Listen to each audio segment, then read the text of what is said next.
Estamos haciendo pruebas para ver si nos escuchan los... ¿Están virtuales? ¿Nos escuchan? Sí, todo está bien, se escucha. Sí, correcto. Perfecto, gracias. Continuamos. Gracias.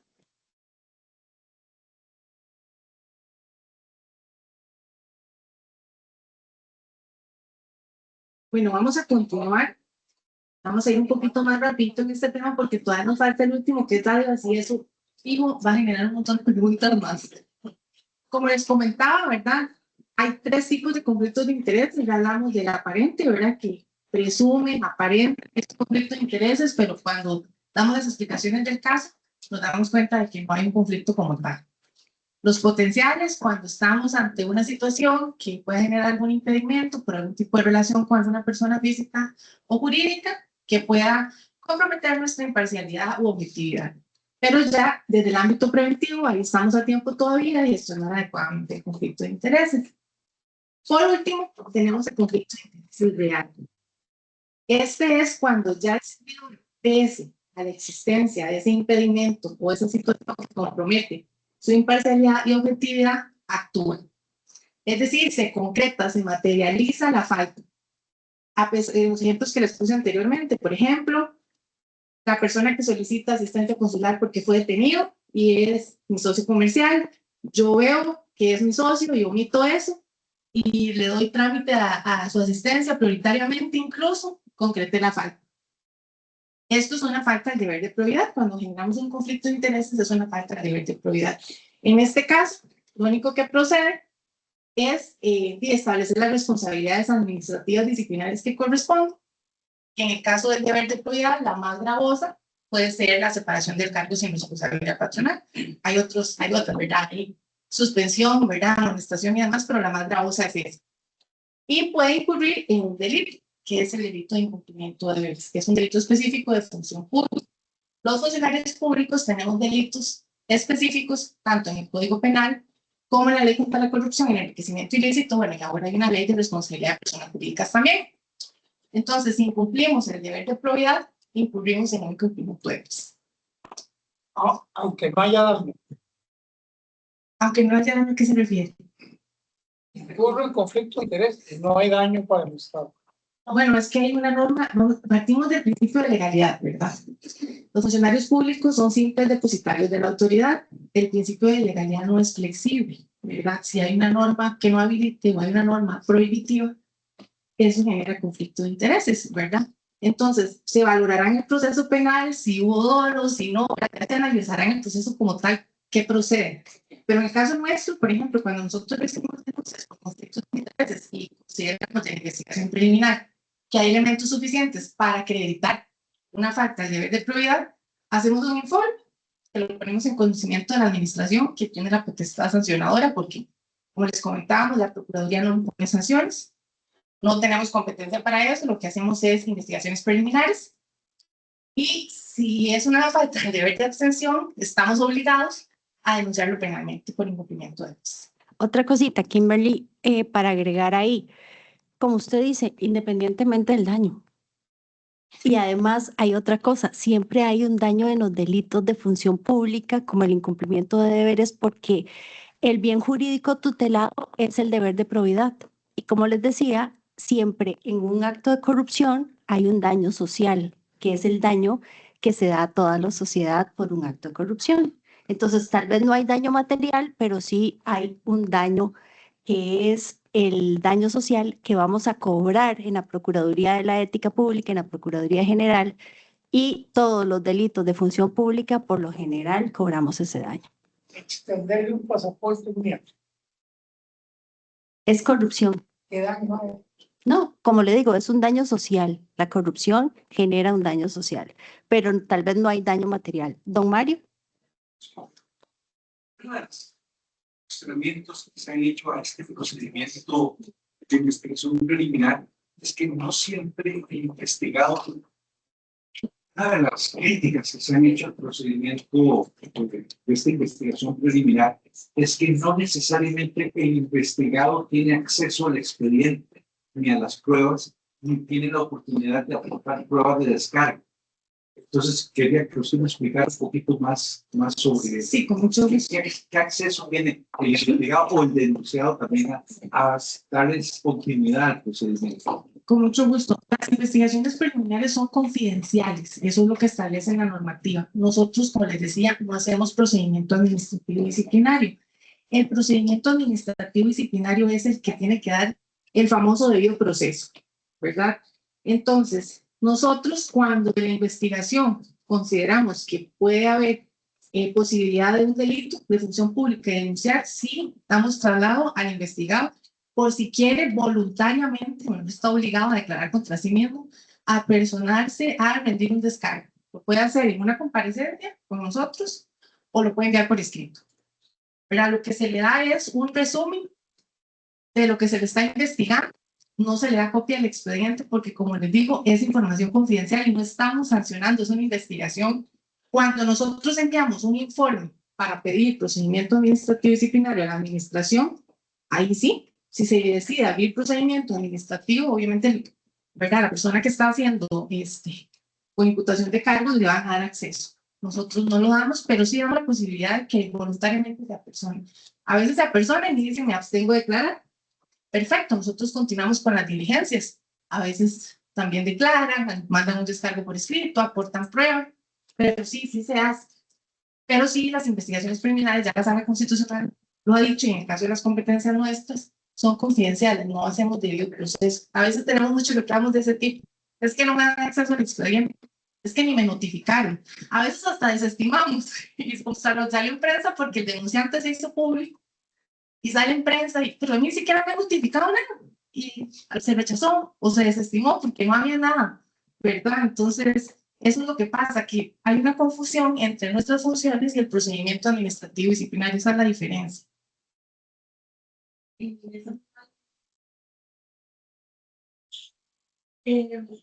Esto significa que las denuncias son anónimas. Digamos, yo puedo ir y hacer una denuncia y nunca nadie va a saber quién hizo la denuncia.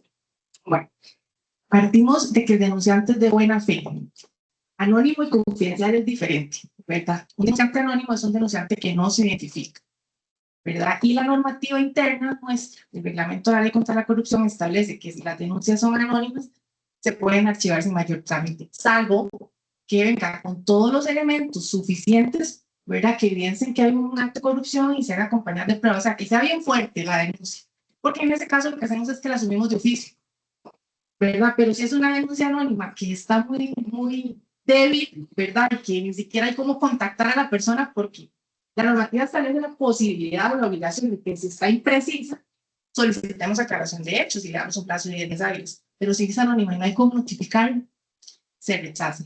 Ahora bien, hay una obligación legal de la Procuraduría de la Ética y de todos los órganos de control, llámese auditorías internas, asesorías legales, contralorías, Contraloría General de la República, Contraloría de Servicios, de que si reciben denuncias de actos de corrupción, tienen que resguardar la identidad del denunciante en todo momento, no hacerlo muy grave, ¿verdad? Y tiene consecuencias. Solo hay una excepción, ¿verdad? Y es cuando la persona que fue investigada interpone un proceso de delitos contra el honor, porque considera que hay una injuria, calumnia o difamación en su contra, y un juez, ¿verdad? En un proceso de delitos contra el honor ordena darlo a conocer, pero solo eso, no es cualquier caso judicial, ¿verdad?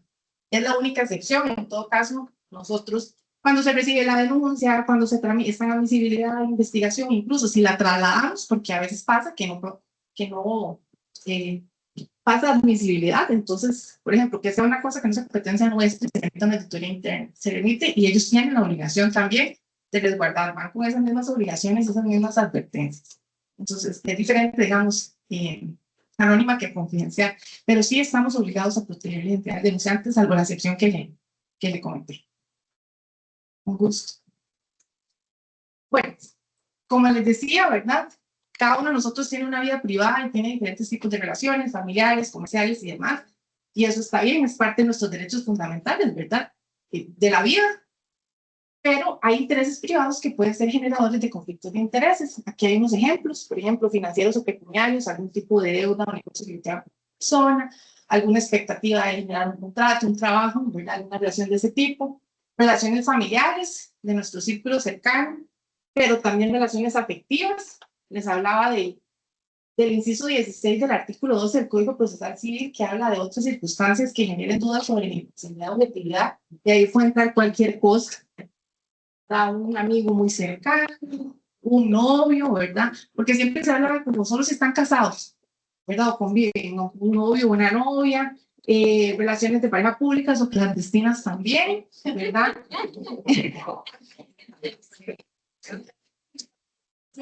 Y hemos tenido casos, nos da risa, pero hemos tenido casos así.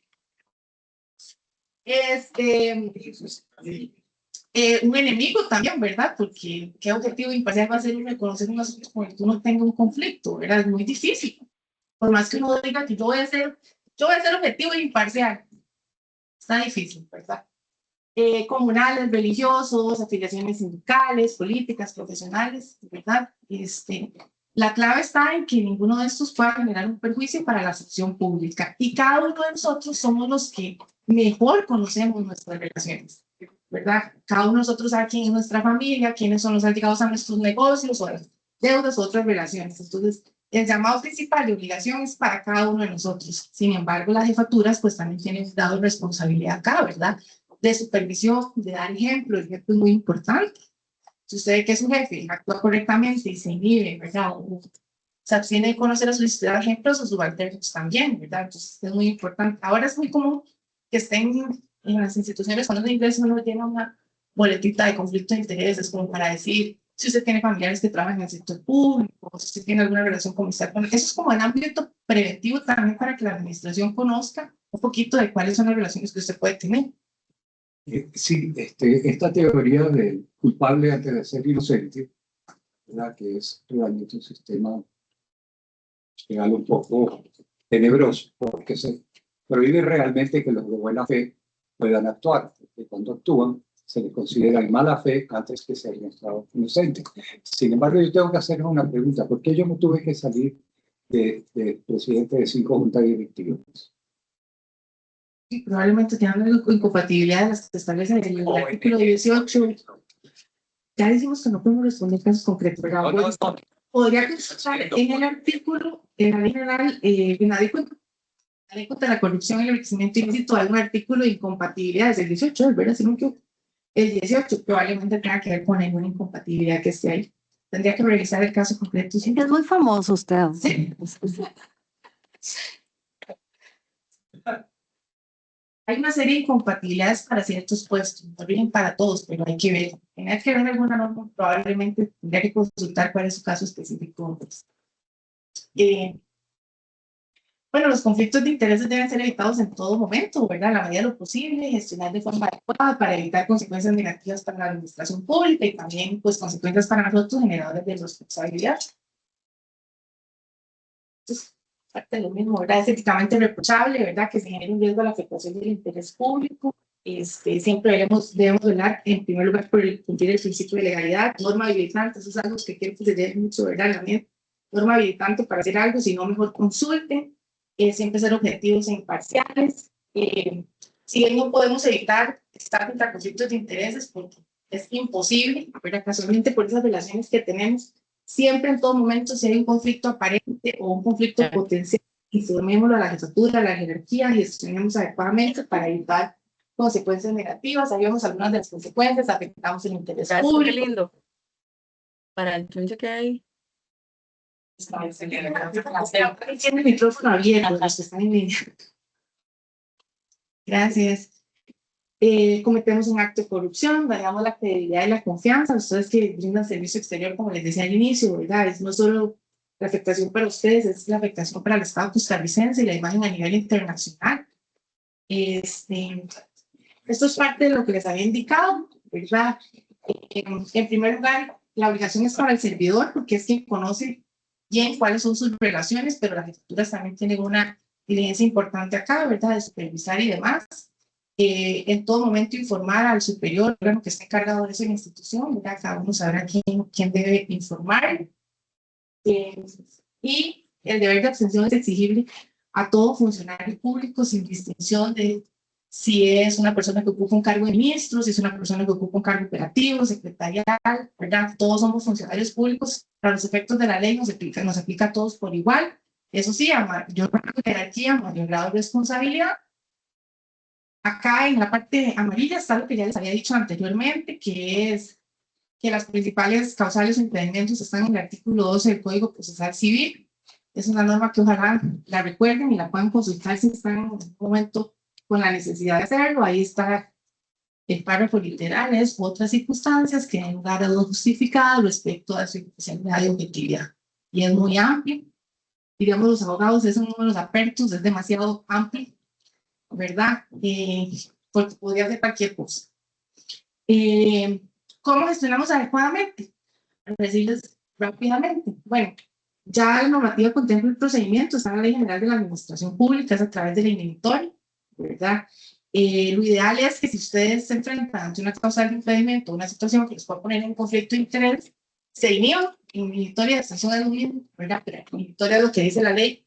Se inhiban y esto básicamente es ponerlo en conocimiento de su jerarca, indicarle por qué considera que se debe inhibir, cuál es la causa que eventualmente le aplica. Y el jerarca que corresponde va a decidir sobre eso, va a valorar si acoge o no acoge la inhibitoria. Si la decide acoger, ¿verdad? Le va a asignar ese trámite a otro funcionario del mismo rango y si no hay, pues uno del rango superior. Y si considera que no la debe acoger porque piensa que no vale, que no va a haber, ¿verdad?, una afectación, puede no acogerla y se la va a devolver al funcionario para que continúe con el trámite correspondiente. Ahí muere ese asunto. Sin embargo, el funcionario obviamente sigue obligado a seguir cumpliendo conforme al principio de legalidad todas las responsabilidades, pero por lo menos no va a poder denunciar porque no gestionó adecuadamente el conflicto de intereses, porque sí lo hizo y la jefatura tomó la decisión de que no aceptaba, ¿verdad? Otra opción es la recusación. Si el funcionario no se inhibe, pero la parte que está haciendo el trámite o la parte eventualmente perjudicada se entera que el asunto lo está conduciendo una persona que puede tener una causa de impedimento, puede recusarlo. Esto lo hace por escrito, lo presenta, le dice por qué considera que no debe conocer el asunto, ¿verdad?, cuál es la causa del impedimento, y el funcionario recusado tiene que decir que ese mismo día o al día siguiente si acepta, si considera que sí, que debería apartarse o que no. En todo caso, se lo debe enviar al superior. El superior siempre es el que decide. El superior va a recabar las pruebas pertinentes, informes y demás, y va a tomar una decisión en los próximos 5 días sobre el tema. Ahí puede decidir igual que en el inhibitorio, aceptarla, acogerla o no acogerla. La diferencia de la recusación es que la recusación sí tiene recursos. Si, por ejemplo, la rechazan, la parte afectada puede impugnarla porque tiene los recursos ordinarios de ley, que es revocatoria de apelación de subsidio. El inhibitorio no tiene mayor recurso, pero este sí tiene la posibilidad y la persona de recurrir si no está de acuerdo en conforme resolvieron sus recursos. Y bueno, el incumplimiento de estas obligaciones, ¿verdad?, en generar un conflicto de interés, ya un conflicto de interés real, materializado, es una violación al deber de probidad. Y también, aparte de la responsabilidad administrativa, que ya les había venido comentando a lo largo de la charla, genera el delito de incumplimiento de deberes que está ahí abajo, ¿verdad? En la parte del segundo párrafo habla de que el funcionario público que ilícitamente no se abstenga ni no se excusa de realizar un trámite, asunto o procedimiento cuando esté obligado a hacer. Y a nivel civil también, ¿verdad?, podemos cobrar eventualmente el daño que se genere, sea el daño material o el daño social, como les explicaba en el inicio, que es la afectación que genera la corrupción a la generalidad, que la Procuraduría Laica, pues sí lo cobra en un proceso judicial de índole penal. Y nada más para concluir esta parte, ¿verdad?, quería leerles un extracto del estudio de integridad que hizo la OCDE sobre Costa Rica, informe que es básicamente lo que les venía diciendo, ¿verdad? Y no veamos todos los conflictos de intereses malos, sino más bien la forma como se gestionan es lo que podría generar responsabilidad. Este es un estudio que realizó la OCDE en el 2022. Costa Rica es un estudio de integridad y señaló: asimismo, las entrevistas realizadas para el presente estudio resaltaron que el término conflicto de interés tiene una connotación fuertemente negativa en Costa Rica. No obstante, el hecho de que un conflicto de intereses no necesariamente es equiparable a corrupción. Al contrario, conflictos entre intereses privados y responsabilidades públicas de funcionarios públicos deben ser identificados correctamente, gestionados adecuadamente y resueltos de manera efectiva a fin de prevenir que surjan prácticas corruptas. Muchas gracias.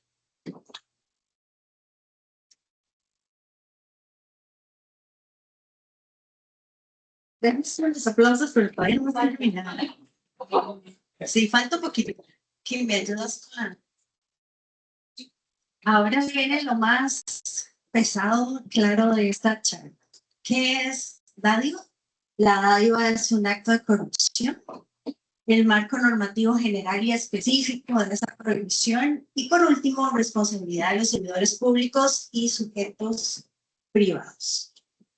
Bueno, según la Real Academia de la Lengua Española, dádiva es la acción de dar seguidamente, gratuitamente, o cosa que se da gratuitamente. Regalo es la dádiva que se hace voluntariamente o por costumbre, y obsequio es un regalo que se hace. Es decir, todo lo mismo. En Costa Rica partimos de algo. No hay almuerzo gratis. Hay almuerzo gratis. A usted le dan algo para recibir algo a cambio. Querían el chocolate, ¿verdad? Pero siempre es por algo. Usted va a un servicio público y hay una persona y le lleva un chocolate. La próxima vez que usted llega a donde esa persona, espera que le den por lo menos una sonrisa o le ayude con adelantar el trámite que va a hacer. Entonces, todo almuerzo, todo genera responsabilidad. ¿Qué pasa? Y le voy a hacer una pregunta. Si ustedes van a un restaurante y están con su familia, entra un usuario del servicio que ustedes conocen, el servicio que ustedes dan, y les paga la cuenta. ¿Qué hacen ustedes cuando van a pagar y saben que les pagaron la cuenta? ¿Qué harían? Como funcionarios públicos, le agradecen. Nada más. Todos darían las gracias. Sí. No. Intentaría pagar. Okay. La transacción anterior, y si le dicen no podemos, vuélvamelo a cobrar como si hubiera cogido otra cosa. Y usted se deja ese recibo. Porque usted como funcionario público no puede recibir nada. Y nada significa nada. ¿Qué recibe usted como funcionario público? El salario. Eso sí lo podemos recibir. Nada más. Bueno. Hay una prohibición en el ordenamiento jurídico, hay prohibiciones específicas en torno al otorgamiento de recepción de dádivas, obsequios, regalos, premios, recompensas a los servidores públicos. La dádiva es un acto de corrupción cuando usted recibe algo. ¿Sí? Si uno lo recibe. Y si la da también. No sé si puede ser futuro. Es que ahora vamos a ver las definiciones, ¿verdad? Entonces, pero si usted da algo para que un funcionario público haga algo que sea debido o indebido o agilice un trámite, podría incurrir en responsabilidad por un delito o por una falta. El artículo 1, inciso 5 del reglamento de la ley contra la corrupción dice: el requerimiento, la aceptación, el ofrecimiento o el otorgamiento. Requerir es pedir, aceptar es dejárselo, ¿verdad? El ofrecimiento, yo le ofrezco a usted algo o le doy algo directo, indirecto, a un funcionario público, a una persona que ejerza funciones públicas de cualquier objeto a valor pecuniario u otro beneficio. No solo tiene que ser dinero, puede ser que le dé una suscripción en un club, o puede ser que le dé un empleo a un familiar, ¿verdad? No tiene que ser dinero. Para este funcionario o para una tercera persona, a cambio de realizar o omitir acto en el ejercicio de sus funciones, es delito. Y así lo dice la ley contra la corrupción. Y vamos a ver ahora que hay muchos delitos relacionados con dádivas. Incurre en un acto de corrupción tanto el servidor público que requiere o pide o acepta el obsequio, como aquella persona física o jurídica que ofrece. ¿Qué pasa si a su escritorio llegan unas entradas para ir a la final del Mundial de Fútbol?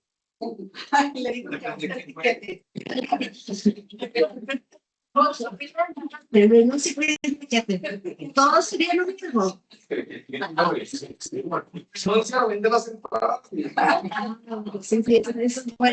Bueno, si renuncia, vamos a ver, si renuncia, primero vende las entradas. Hasta el día porque Si usted primero vende las entradas y después renuncia, sigue siendo funcionario público y aceptó la dádiva y incurrió el delito, ¿verdad? ¿Qué haría yo en ese caso? No sé quién me lo mandó. Unas entradas que aparecieron ahí, no sé quién me las envió. Una tercera, sí, pero no sé qué intención tenía esa persona. Entonces, lo que hago es gestionar ese regalo ante la auditoría interna para que levanten una acta de que me dieron esto, la rompemos, no le pareció a bueno, la rompemos y entonces sí. es exacto, es razón de mi puesto, pero si me lo dan, en razón de que le caigo demasiado bien o sin mejorar ¿Cómo es? Si le llegó y no sé de dónde procede, ¿verdad? bueno, Y después, razón de mi si usted sabe dónde procede y si es un admirador suyo y no habría ningún problema, ¿verdad? O un compañero que le está dando un regalo. compañero, estoy, pero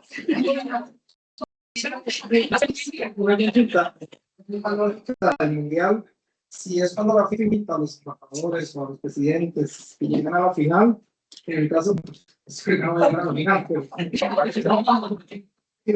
si fue el caso del partido inaugural, ahí también. Tendríamos que analizar si es cortesía diplomática y si usted es diplomático. los viajes aéreos también cuando se inaugura una ruta a Costa Rica. Es una dádiva. Total.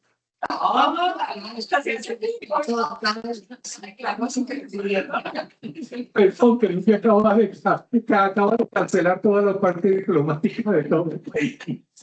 O sea, si a mí me invita el señor Waltz, de embajador de los Estados Unidos, a una cena, no se la puedo admitir, será para que me una cachetada y me mande a diablo. No la pueden recibir. Tenemos que quedar un poquito más. Pero esos son muy chiquitos. Bueno, Vale, más un almuerzo. entonces podemos ver la siguiente. La corrupción sí. ¿Y por qué? Y lo vamos a ver aquí. Porque hay varios delitos relacionados con recepción, aceptación y ofrecimiento de dádivas. En los cohechos hay cohecho propio y propio. El agente corruptor inicial es un particular.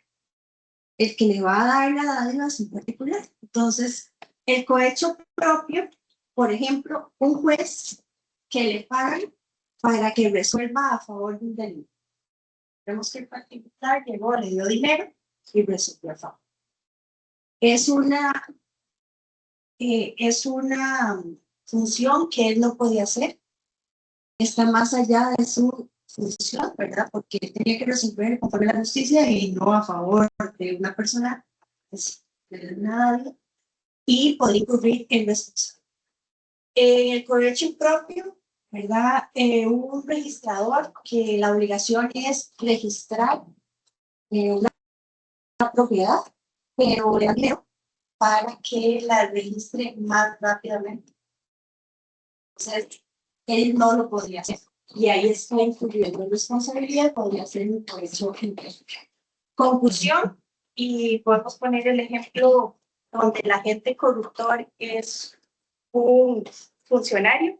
El funcionario, un inspector municipal que le pide 1 millón de colones o 10 millones de colones a una empresa, de la empresa que sea, para que no le cierren el negocio, de que consta o tiene que hacerlo porque no cumple con los requisitos.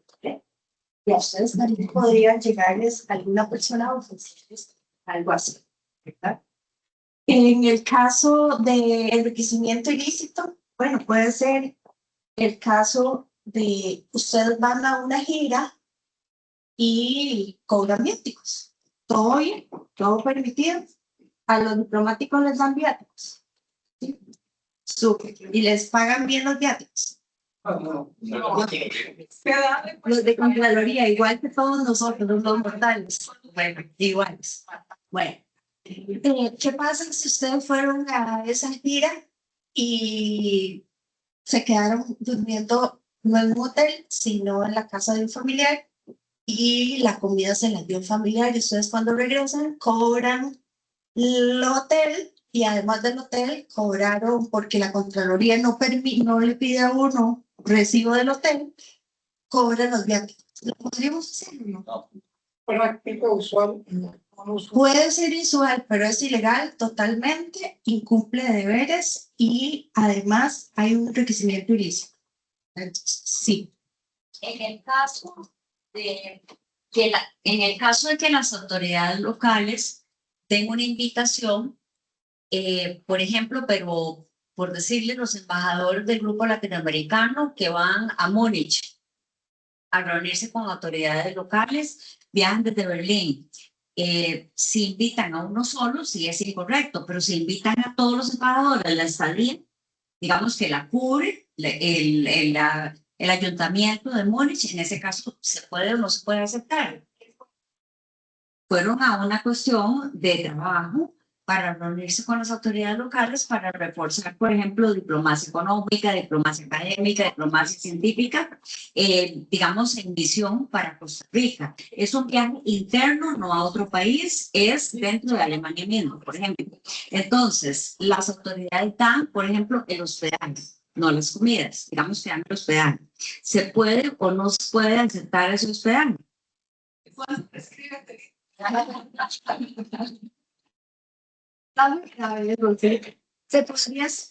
el hospedaje, pero si usted lo cobra, ahí incurriría en... Sí se puede hacer. Sí, mientras, bueno, es que también hay que ver cuál es para todos, y dependiendo, también tengo casos de eso. Les voy a contar un caso por interesante. Unos regidores de una municipalidad se fueron a Estados Unidos, a una ciudad hermana, y en una municipalidad en el Fort Lauderdale, ¿sí? ¿Usted conoce ese caso? ¿Usted iba? No. Yo estoy del otro lado. Yo estoy del otro lado. Bueno, para la forma de... Conozco Sí. Y sí, fueron, un norteamericano le gestionó las visas en los Estados Unidos y cuando, bueno, y uno de ellos denunció. Imagínense cuál fue el que denunció. El que lo detuvieron por una pensión alimentaria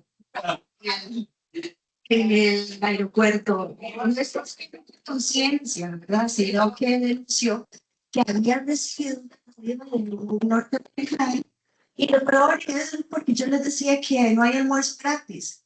El norteamericano después me dijo, ¿por qué me cobran impuestos si los acabo de llevar a Estados Unidos? Una pregunta, ¿y ese hombre que acusó porque lo detuvieron en el aeropuerto ya había recibido la dádiva? No, porque no se dio. No llegó. Fue una tentativa. Fue una tentativa. Y lo recibió. Ahorita se tiene que ver con qué porcentaje. Yo tengo una pregunta. Hay, por ejemplo, vamos a ver, porque se supone que no puede pasar de un salario base. No se crean.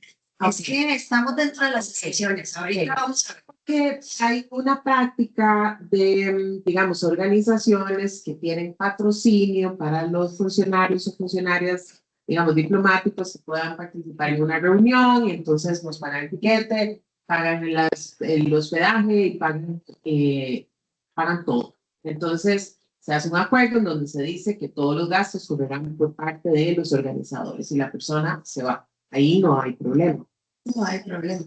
Ok, sí. Entonces sería también el caso que está diciendo la embajadora. Okay. Depende de dónde sea, porque también tengo un caso de unos funcionarios que se fueron a España para ver una licitación de una municipalidad que ellos eran parte Y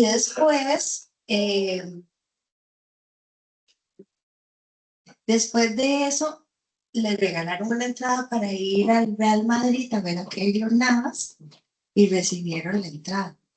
Y esas personas, el hecho es que fueron allá, le pagaron todo a la empresa, pero era una empresa que estaba concursando, claro, para una licitación. Claro. Todavía no, ¿verdad? Le habían adjudicado ni era parte del contrato. Entonces, todo tenemos que analizarlo. Sí, ¿verdad? todos como con un, Sí, con sí, un sí, asterisco. sí. Pero digamos, en el caso de una negociación internacional y que hay Sí, fondos. digamos, la ONU llega y nos invita a ir a Honduras, como nos pasó, ¿verdad? A una actividad de un hub anticorrupción, y entonces van varios funcionarios de varias instituciones y les pagan todo.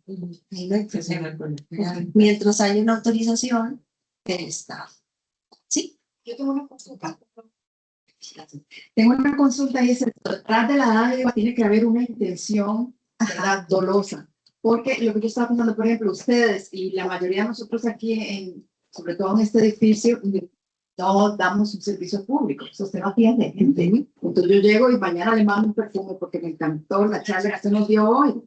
Pero esa es mi función, es porque yo soy funcionaria pública y porque a usted le gustó la charla de Lizzy como funcionaria pública. No es que usted es amigo mía, entonces yo no se la podría recibir.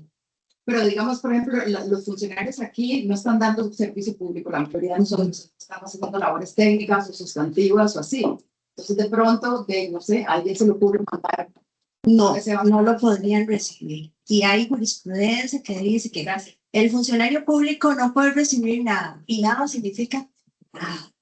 ¿Ya? Ahí en el nada no cabe nada. Dice que ya prescribió. Bueno, Pero sí. en negociaciones multilaterales y unilaterales que he tenido en mi vida, con 40 años de esta gracia, ¿verdad? Una de las situaciones particulares que ha pasado es que, por ejemplo, hay varios países en este mundo que se dedican a pagar dádivas por cualquier cosa, por contrato. Estos países son empleados públicos de alto nivel de gobierno. Y no vamos a decir que Costa Rica, si quiero decirles que jamás en mis negocios internacionales, Costa Rica era conocido como el país donde no se pagan nada. Para que todos estén claros, que la transparencia, por lo menos en el mundo de energía y petrolero de este país, la carrera es intachable, es 100% honesta y se conoce como tal a nivel mundial. Pero hay ciertos países, sobre todo unos grandototes que están por Asia, ¿verdad? Y otros grandototes que están en Sudamérica y en el Medio Oriente hay todos, ¿verdad? Que continúan dando la vida, quieras o no quieras, y aún más es un problema si no lo aceptas, ¿verdad? Por cualquier cosa. Una cosa es, Entonces, ¿verdad? Cortesía diplomática, ¿verdad? Vamos a que entonces ¿qué se hace? cosas las obviamente. Todas. Todas. Te los traigo a ti. Yo no quiero nada. Nada de nadie. Sí. Generalmente, cuando hay una visita a Estado, los Estados están presidente visitante. Claro. Yo conozco varios presidentes en este país que han recibido. Sí, pero el presidente o cualquier otro funcionario público diplomático, ¿verdad? Tiene un límite para recibir la cantidad o el regalo, ¿verdad? Entonces, no hay excepciones. No hay excepciones. Hay un presidente que le regalaron bueno, le prestaron un avión. Eso no era una cortesía diplomática, era una dádiva. Otro presidente que le dieron ¿cómo se llama? Vacacional, tiempo vacacional millonario, tampoco es una cortesía diplomática, es una dádiva. Entonces, tenemos que aprender a distinguir qué es lo que podemos recibir y qué no podemos recibir. Vamos a una actividad de ministros y nos da un vinito con unos quesitos. Eso es un regalo, pero lo podemos aceptar por cortesía diplomática. Sí. Pregunta, tal vez, como estamos en el caso es particular de los que estamos dando las excepciones, yo sé que usted tiene la en el orden general, pero dado que estamos volviendo a tantos casos como relacionados con nuestra función, no sé si podemos tal vez introducir ya esa parte Sí, sí, claro. también. Adelantémonos entonces. No les damos eso. No, lo que quiero decir es lo que a veces están por ahí para atrás. Todo está muy relacionado, pero podemos, ¿cuál es la obligación de nosotros? Rechazar todo, ¿verdad? Todo. ¿Y por qué? Hay algunas excepciones, únicamente se circunscriben a los presentes que se entreguen bajo figura de gesto de cortesía y costumbre diplomática. Los regalos, no todo es cortesía y costumbre diplomática, ¿verdad? Y tenemos que analizar muy bien eso. Ustedes van a tener que hacer consultas para ver si es o no cortesía o costumbre diplomática. Entonces, eso les toca a ustedes. Pero sí, por cortesía y costumbre diplomática podrían recibir, siempre y cuando el bien no supere el salario base. Y los salarios bases son de 490,000 colones, más o menos. Menos, ¿verdad? Bueno, todo lo supera. Sí, si supera, es patrimonio del país, del Estado costarricense, y al ser patrimonio tienen que incorporarse parte de donación. Entonces, 498,000, como menos, un poquito menos de $1,000. No, menos. Sí. Bueno,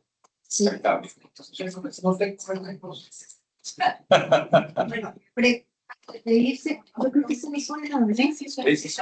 Ahora, antes de irse, pregunto cuánto es el salario base. Igual tiene que tener un procedimiento para la recepción de regalo. Entonces, ahora lo vamos a ver publicado en la página.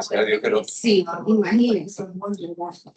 Si el valor del bien es inferior a un salario base, el servidor lo puede conservar para sí. De lo contrario, se considerará un bien de la nación y, por tanto, debe aplicarse el procedimiento previsto para el delito. ¿A dónde está ese procedimiento? Doña Leguina me facilitó una normativa que ustedes tienen interna, que se llama Circular MHDGN-CN, Circular 05-2023 del 5 de octubre del 2023, y ahí se establece, todos lo tengan, el procedimiento para el destino de los bienes recibidos por funcionarios como gesto de cortesía o costumbre diplomática, por parte, y algo importante, de un sujeto de derecho internacional. No es cualquier persona, sí. Ya dice, en la Cancillería hay un procedimiento que estableció la auditoría interna, de acuerdo a las normas de la Contraloría, que cuando un diplomático recibe un regalo, un obsequio, que no supere un salario base, tiene que reportar en un determinado periodo, que creo que no creo que es el día o el siguiente. Si está en el extranjero son 5, pero si está aquí es el día siguiente, al superior jerárquico inmediato y a la auditoría interna a la recepción de ese regalo. Esa normativa, por ahí, busquémosla. Ahí está. No, es esta.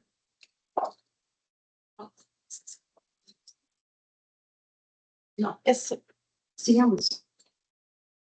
Bueno, por ahí la tenemos en la presentación, la normativa, pero es eso. Si estamos en el país es un día, ¿verdad? Si estamos fuera del país 5 días y tienen que pedir autorización, valorar. Bueno, en ambos supuestos dentro, ok, uno es la cortesía, la otra son las condecoraciones y premios de carácter honorífico, cultural, académico, científico, sí las podemos recibir. Pero yo tuve un caso de un diplomático que recibió no le voy a decir no siguió el procedimiento, entonces le abrieron un procedimiento de esto. Así de sencillo. Porque ustedes además sí pueden recibir las condecoraciones, es una excepción para mí o para ustedes. Si a ustedes les dan el premio Nobel de la Paz y les da $1,000,000, digamos que ese cuesta el premio, lo pueden recibir. Tienen que reportar. Pero una condecoración para ustedes tiene un procedimiento específico. Una universidad que quiere darles un doctorado honoris causa, tengan mucho cuidado, ¿verdad? Porque lo tienen que indicar, pedir permiso, y si ustedes lo aceptan, tienen responsabilidad administrativa. En estos dos supuestos, dentro de 5 días hábiles siguientes a la recepción del bien, el servidor se encuentra obligado a reportarlo a la auditoría interna de la entidad, del órgano, indicando la estimación aproximadamente del bien recibido. Entonces, no, pues bueno, pues 400,000 colones y es una pieza de oro, pero así, lindísima y grandísima. No, ustedes pueden decir el estimado del bien, pero no se lo pueden apropiar hasta que efectivamente les digan que cuesta menos de un salario. Entonces, si no está recibiendo un regalo, ¿qué va a hacer? Le dice, ay, señor embajador de los Estados Unidos, por favor, quédese con el regalo que yo tengo que pedir permiso. La ridícula es eso. Usted lo recibe y lo reporta. Lo reporta. Si sobrepasa.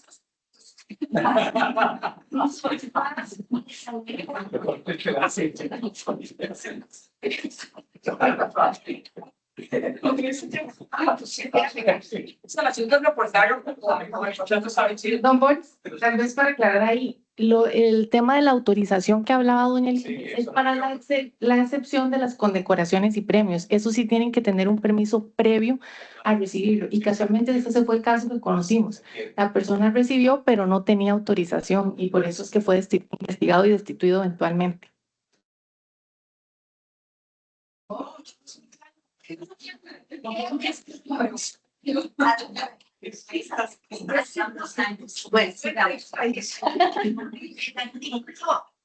Dentro del reglamento de la ley establece que el funcionario público no puede recibir nada, como le decían antes.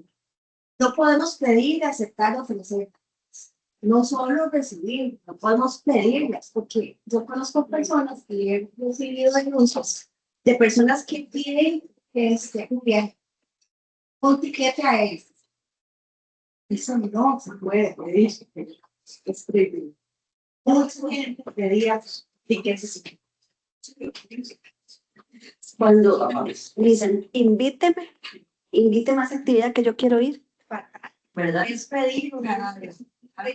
Entonces no podemos hacer. El órgano auspiciador manda al ministerio una nota donde diga queremos que 5 personas de la institución vayan a esto, pero si dice Juan, Pedro, ¿por qué va dirigido a tales personas? ¿Verdad?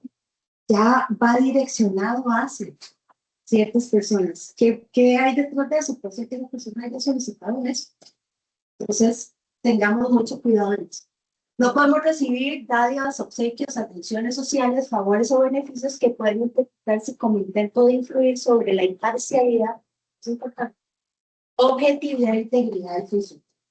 Y aquí ustedes dirán, bueno, ¿qué pasa si en la embajada donde yo estoy, el consulado, una persona de años? Entonces no podemos dejar de regalo. Sí puede. Sí podemos hacer una fiesta. Eso es muy importante.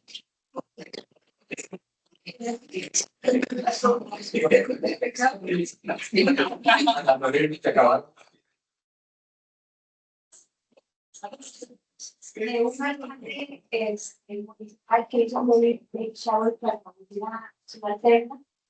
La Consejería recibió la denuncia, hizo la investigación y le cobró el salario a todos los funcionarios públicos que fueron a la clínica. Porque ahora el funcionario público tiene que dedicarse exclusivamente a funciones propias de su cargo. Nada más. Las celebraciones es después de las horas de su cargo. Que hay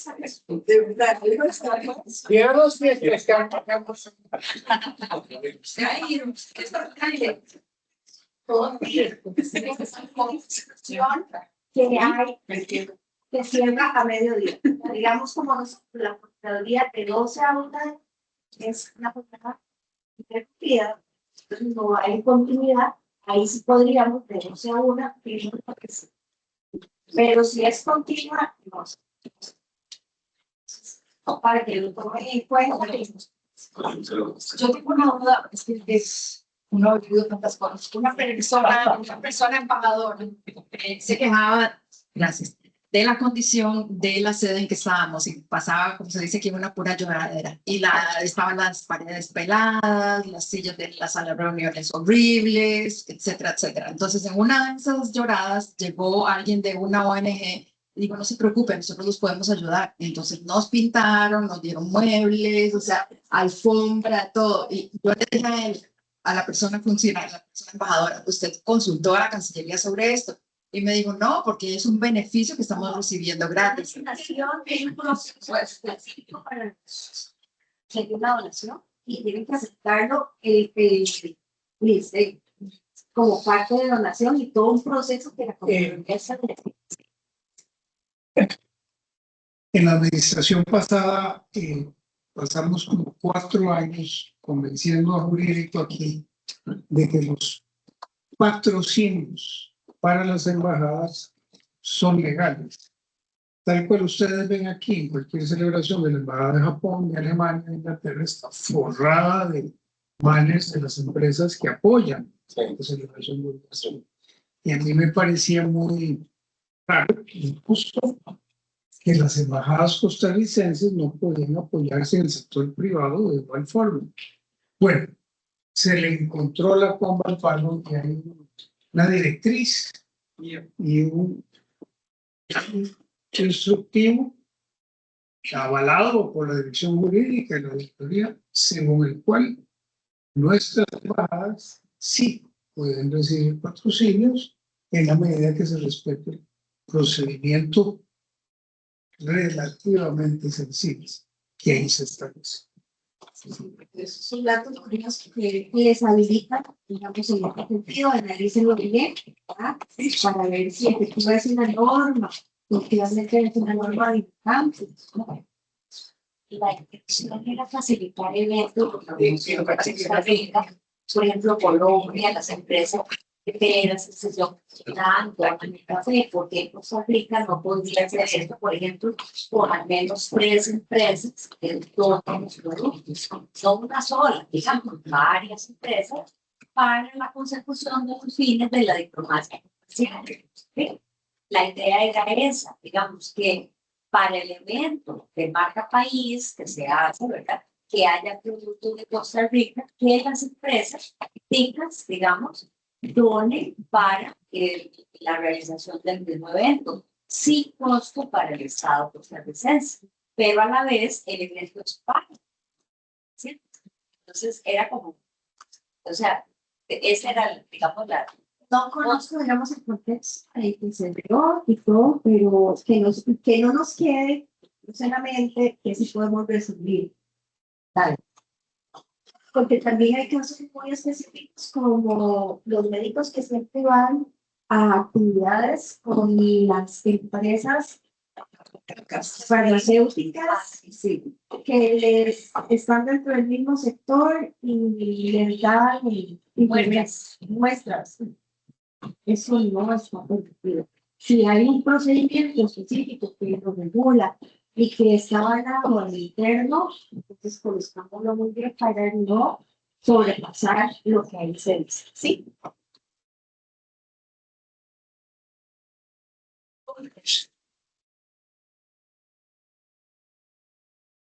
Muchísimas gracias. Mi consulta es con respecto a las cortesías diplomáticas. Generalmente, al menos en el área donde yo trabajo, a las embajadas les gusta hacer reuniones o mesas de trabajo, también en espacios en donde se comparte con comida. En algunas ocasiones, las embajadas pagan esa comida al final de la reunión y mi consulta es si eso sería considerado como una posibilidad. Gracias. Si no es solo para usted, sino para todos los participantes, en mí no habría problema. Es como cuando vamos a un congreso y nos dan lapiceros a todos, ¿verdad? Y estamos autorizados por la institución a ir al congreso. O nos dan una agencia. ¿Qué pasa si nos regalan un año? Ahí sí tenemos que reportarlo. Ahí tenemos que reportarlo a la institución, a la institución interna, y ustedes que son diplomáticos, nosotros no podríamos decir. Sí se puede soltar. Depende. ¿Cuál es el fin del obsequio? Porque Si es una actividad donde son todas las embajadas y la Costa Rica y a todos, entonces reportémoslo y se lo podrían dejar si pasa el procedimiento. Pero ¿qué pasa si un usuario del servicio consular, ustedes están, envía el like? Eso no es cortesía de su. Hagamos la diferencia. Un objeto de poco valor puede tener la capacidad de generar compromiso hacia quien lo entrega o afectar la imagen de imparcialidad del servidor del instituto. Las comidas que me dieron en el restaurante y si yo acepto esa comida, puede generar una sobreimparcialidad más si yo soy un proveedor de la institución y bueno, yo soy un proveedor de la institución y yo estoy comiendo con una de las personas que está participando en una licitación. Entonces, aquí el valor del objeto no es importante. Puede ser mil colores y solo para que no le hagan es el hecho de tratar de influir en la persona funcionaria pública para que haga algo por. Y algo importante, no solo, como se ha dicho, cuando hay una charla a ustedes, sino a un familiar, a un tercero agregado. El Estatuto del Servicio Exterior de la República de Costa Rica habla que queda prohibido a los funcionarios del servicio exterior recibir condecoraciones, honores o recompensas de gobiernos extranjeros sin permiso del Ministerio de Relaciones Exteriores. Y está muy claro eso, ya se los había dicho. Pero también habla de prohibiciones en general. Queda prohibido a los funcionarios del servicio exterior lo siguiente: recibir dádivas o gratificaciones de cualquier naturaleza por servicios prestados en su condición de funcionario del Servicio Exterior de la República, de acuerdo con la Ley de Enriquecimiento Ilícito de los Funcionarios Públicos y demanda obligatória. Es decir, les aplica lo mismo que a todos nosotros funcionarios. No hay excepción, la única excepción es cortesía diplomática y tiene que establecer muy bien que cae dentro de lo que es cortesía diplomática. Esa reunión de todos los embajadores donde hay comidas, hay vinos, pueden decir. Pero uno de esos países que acostumbra a dar regalos, que a pesar de que es un país, es un internacional, que llegue y le dé a usted un regalo específicamente por ser funcionario del gobierno de Costa Rica y está pronto a firmarse un convenio. No es así. Y también, ¿qué pasa? Como les decía, si hay una situación, si yo le regalo un computador de trabajo, pero ¿qué pasa? Si Kimberly, que trabaja conmigo, yo estoy a punto de escoger una terna de un nombramiento, un ascenso, y me da un regalo a mí.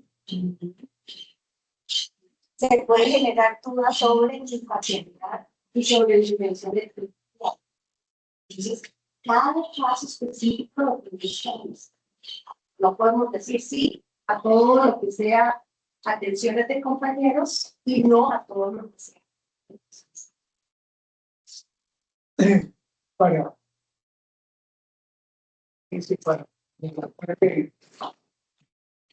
resaltarle un caso difícil que tuve, que fue la visita a un país donde después con permiso tenía 1 o 2 días de vacaciones, me acompañaba otra pareja de amigos y el gobierno receptor, después de la visita oficial, una vez cerrado el centro de visita oficial, insistió en invitarnos al hotel y transporte de los días de vacaciones, lo que rechacé.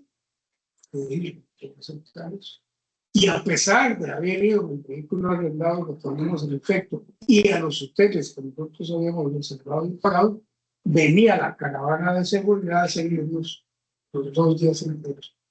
Porque el Estado anfitrión decía que no nos podía dejar en riesgo por la condición. Si usted hubiese aceptado ese regalo, se llama el delito aceptación de dádiva por acto culposo. Era del Estado. Sí, del Estado, pero ya había terminado su actividad ilegal. Si lo hubiera aceptado, hubiera incurrido en responsabilidad, no solo administrativa, sino también. Entonces, ¿qué tenemos que hacer? Necesario. Que la persona se enoja con nosotros. ¿Qué vale más? Mi reputación, mi puesto. Okay. Tenemos que valorar eso y si estamos dispuestos, y acuérdense que debemos hacer las cosas como si todas nuestras actuaciones salieran publicadas en las instituciones. ¿Qué opinaría la gente si eso ocurre? ¿Qué pasaría si lo hubiese sido publicado en la prensa? Puede ser que mucha gente se nos muere y él hubiera dado buenas actuaciones o buenos ¿cómo se llama?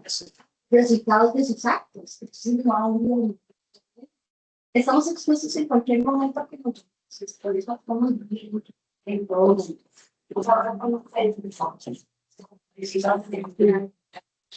Como les había dicho, también tenemos responsabilidad de servidores públicos y privados. ¿Qué pasa si el funcionario público recibe una orden administrativamente? Podría incurrir en responsabilidad que va desde una publicación en el diario oficial de la Gaceta hasta una suspensión de 15 a 30 días sin el salario o las sin responsabilidad.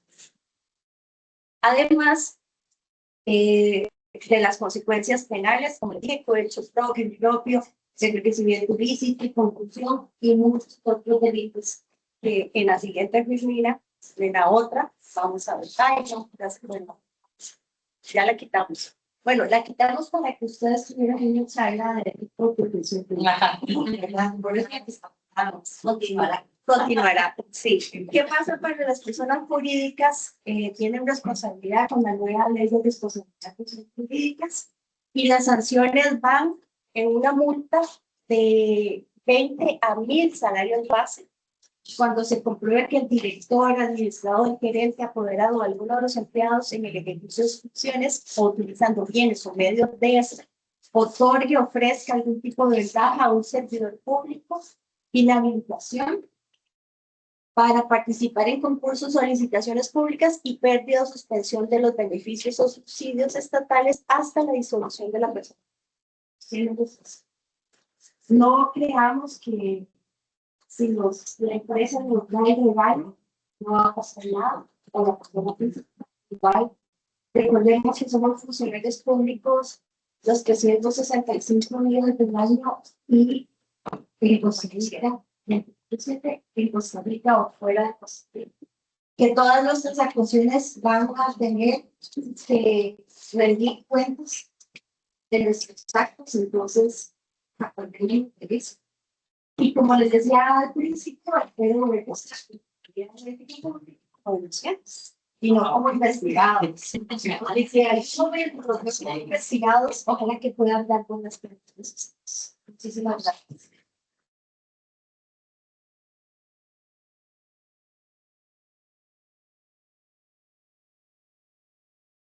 Bueno, muy buenas, muchísimas gracias. No voy a demorar mucho en la despedida, pero de verdad agradecerles porque esto nos aclara mucho nuestro panorama.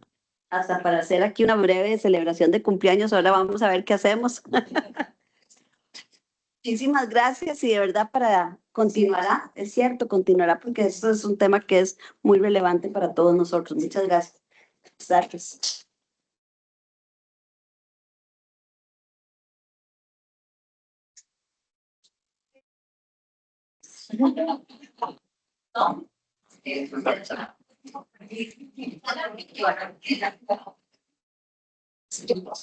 Sí.